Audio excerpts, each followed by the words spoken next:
After Coach is done. Well, Big Ten win. Doesn't matter how you get it, but they're all hard, and I think it showed tonight. Obviously Northwestern's really, really well-coached team that executes and does their stuff, and they were able to execute on us for a really, really good portion of the game, and they made it hard on us. And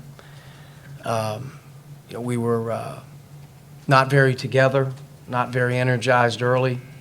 And it took urgency and it took desperation to sort of kick us into gear. That helped our crowd, who is just waiting to cheer for something out there, it seems sometimes. And then once it got going, I thought we played a little harder. We had a group out there that competed, made a lot of hustle plays. There was a lot of deflected balls. We got in transition, and we were able to make the game, obviously tight. But being down 3 with them going to the line with 3:27 to go, our guys found a way, which is a good sign, that group that was in there at the end of the game found a way to win it. And, we're going to take it. But very concerned with our group right now, just in terms of where our brains are, where our minds are, and what we're about. It can come and go with wins and losses. With a team like ours, with as many guys as we have trying to play and do things, we could really use a shot in the arm in terms of some consistency with some guys, so they're playing more. But just looking at our team as we're heading into Saturday and then we move into this month of January, we've got to get ourselves out of a little bit of a funk, and we've got to start competing a lot harder because this is the toughest league in America right now to win a game.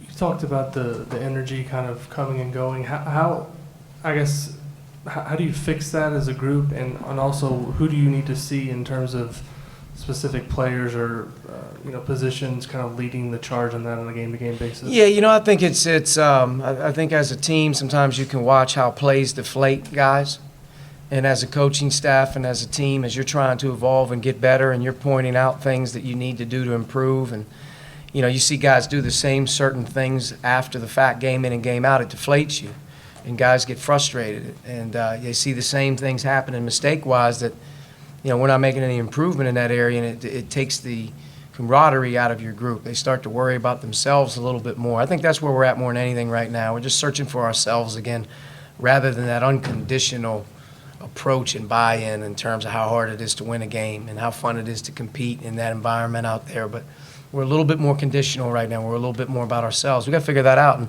I'll be honest with you, I don't necessarily know right now if the 11-guy rotation is going to work.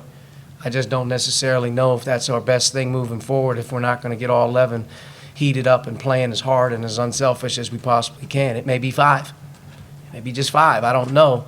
But we're going to have to eliminate some of that, what are we getting, and understand, like, moving forward, we need to know what we're getting. And I think as a staff, as you're kind of coming in here right now, we can really take some of the confusion out by not worrying about playing and just play as many guys as we need to play to win the game and who's playing the hardest. Because you're not going to be able to compete against Ohio State or anybody after that or moving forward each and then down the line as teams keep getting better if you're still standing in the same conversation. We got to get out of that, and we got to get better and get back to playing, team ball again and playing hard and not worrying about a whole lot. But we have a team that tonight you could just tell very early how they started the game. Easy basket, easy basket, easy basket. That's not the MO how it's going to work. I guess to that effect, though, I think 12 points allowed in the last 12 minutes. You had guys really getting up and pressuring the ball full court. Al was doing that, but even in the half court, it felt like just the defensive intensity really up. Took Northwestern. It was very away. desperate. I think once, the staff, obviously, picking up full court at that point in time was necessary. We needed to jumpstart ourselves and get ourselves going. I thought Al, Armand, that were in there, Rob was in there a little bit. Those guys did a good job. They started to apply the pressure. That sort of slowed them down a little bit. And then we were trying to be as aggressive as we possibly could on the ball screens and whatnot, and we were active. We got some deflected balls, and they just weren't moving it as easy as they did in the first 30 minutes. And then we got some defense to offense. A big play was Al to Justin. Thought that was a huge conversion off the defense to offense. Al made a great lead pass. Justin finishes it and gets a 5-point swing, right back to even right there. That was a big play in the game. And Trace got some good deep rim runs. Al and Rob, and I think even Armand fed him a few times for some deep catches. He was able to get to the line. And I was proud of our guys going to the line. That's a big deal for our team, is getting fouled. We were able to get fouled in both halves. And we went into the line tonight and obviously needed every bit of it, but guys went to the line and made them tonight. Al was big, and Trace was big in terms of making free throws. Coach, in a couple of those losses, you had to, kind of talk about, the heads hanging when adversity hit. But tonight, when you were down 50-40, what did you see anything different from them at all? Were they any more engaged than We were at home. It helps. I mean, you got that kind of crowd behind you just waiting to burst. You give them a few things to cheer about, they'll help you. I mean, they really want to help you. When you don't give them anything to cheer about, obviously they'll sit there. But we need to do a little bit more for them because obviously when they get rolling, it's a different place in there. And we need to do that. Our guys need to play more inspired and do more. But I thought the urgency in the huddles and some of the conversations the guys were having in that one break around 12 minutes, 10 minutes, 8 minutes, we started to look more about the competitive group that was in there that was having some success, started to get going. And we're going to have to find that group to stay with them here a little bit longer here because it's the teams that you're playing against right now on a night-in-night basis. They're too good. You're not going to be able to be soft. You're not going to be able to not play well and turn it on. It's just not going to happen. But we fought through it tonight. Again, some tough spots, down 5, 3:27 to go, made some really big plays. I was actually going to ask about one of those huddles. When you mentioned it's the under 12 timeout is obviously where everything seems to change, where you're down 10 and by the next one you're only down by 2.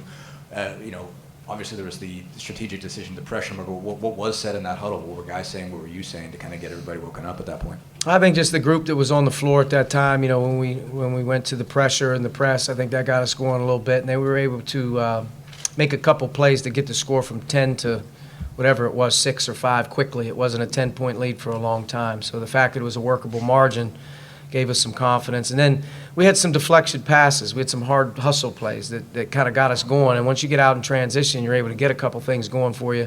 It was good. We didn't deflate ourselves at the foul line. That kept the momentum going. And then once we had a little bit of confidence, 8 minutes under, 6 minutes under, it was fine. Northwestern did a really good job. They hung in there. Miller Kopp hit a big 3.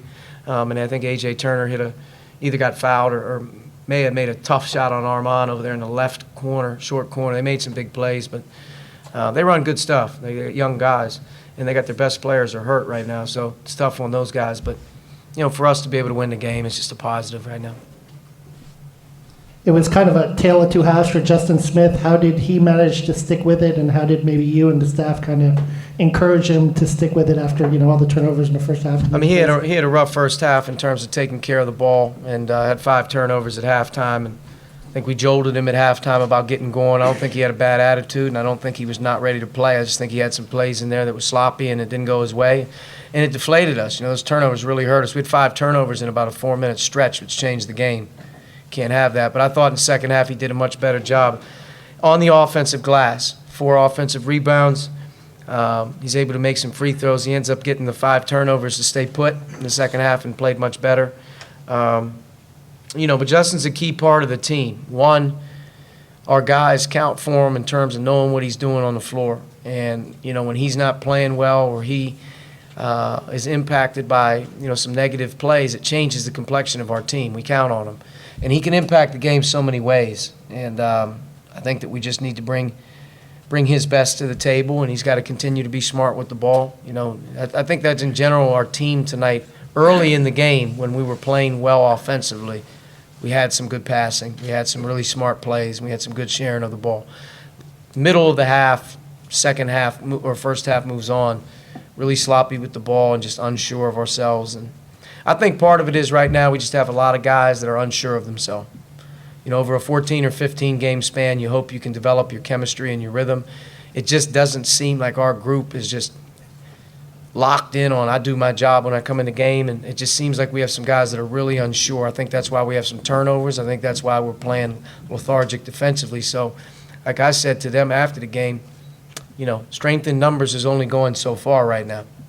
The number has to shrink maybe, in my opinion, for some guys to maybe get a jolt. But like I said, we're going to have to find the guys that are ready to roll at the start of a game, that are ready to play like we need to play, and like our fans and our crowd and everybody wants to see. And nobody needs to see anybody jogging up and down the floor not playing hard. I mean, it's just not going to work. And it starts with practice. I think we've had good practices. We've had competitive practices. But on game day, we need production. And we're looking for effort and energy and hustle more so right now than we're looking for anything else. That's going to give us more confidence than we had, a couple weeks ago. But, it's hard navigating deep waters. You're going to lose a couple here and there. You lose confidence. What's wrong? Blah, blah, blah. And it can play a role. And that's when you need your older players and you need your most experienced guys to come ready to roll. And I thought, I give Al a lot of credit tonight. He played like a leader tonight. He did a really good job for us. Last question, Jeff. Coach, that final group that you went with, what was it that you saw? Kind of how did you make that decision? We're rolling with these guys down the stretch. I just think that group had the best level of intensity and was playing the right way. And they had some defensive intensity that made some plays together. And we're able to get some things going in transition and on offense. And we're not moving the ball right now. We don't move the ball as a good basketball team. And we're fighting to pass. And when you're fighting to pass, and everybody in the team and on the bench and in the locker room knows it's the thing that we need to do better, and we're talking about it a lot every day, and the ball won't move, people look around and say, well, why isn't that happening? We just worked on it. Well, then we got to figure out, like I said, who's not moving it. And then we move him on. And then we get somebody else in the game who will move it, because we're not moving the ball well right now. We're not a very sharp-oriented offensive team because of it, and we're turning it over, and we're unsure of ourselves. We need to get confidence in moving the ball and trusting what we're doing, and we need to get guys who believe in that, and then we'll be all right. And the competitive spirit of our group will get better. It's just we got to punch through this wall right now, man. We're struggling in a little bit of a rut, and we got to punch through that wall a little bit. And I will say, if you're not ready to go on Saturday, that's a problem. All right, Coach, thanks. Yep.